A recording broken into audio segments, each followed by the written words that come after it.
बिस्मिल्लाहिर्रहमानिर्रहीम। नाजरीन, आपको बताएं कि चेयरमैन पाकिस्तान तहरीक इंसाफ इमरान खान ने कहा, अल्लाह ने किसी जमात को वो इज्जत नहीं दी जो तहरीक इंसाफ को मिली। 37 ज़िमनी इंतखाबात में से इलेक्शन कमीशन और न्यूट्रल की मुखालफत के बावजूद हम 30 ज़िमनी इलेक्शन जीते। राजनपुर इलेक्शन में एजेंसीज इंतजामिया ने हराने के लिए पूरा जोर लगाया। तमाम जमातों के उम्मीदवारों से मौसन लगारी को ज्यादा वोट पड़े। लाहौर में वीडियो लिंक के जरिए खिताब करते हुए साबिक वज़ीर आज़म ने कहा, कारकुनान को मुबारकबाद देता हूं। जब से हमारी हुकूमत साजिश के तहत हटाई गई, मैंने बार बार इलेक्शन ही का मुतालबा किया।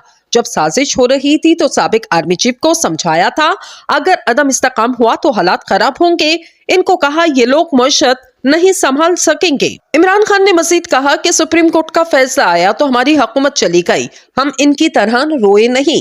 इलेक्शन का मुतालबा किया। जैसे जैसे मईशत नीचे की तरफ गई, तोते की तरह बार बार कहा इलेक्शन करवाओ। पीडीएम और इनके हैंडलर्स हमारी मकबूलियत देखकर डर गए। जब हमारी हुकूमत गिराई गई तो लाखों लोग बाहर निकल आए। 90 की दहाई में हुकूमतें खत्म होने पर मिठाइयां बांटी जाती थी।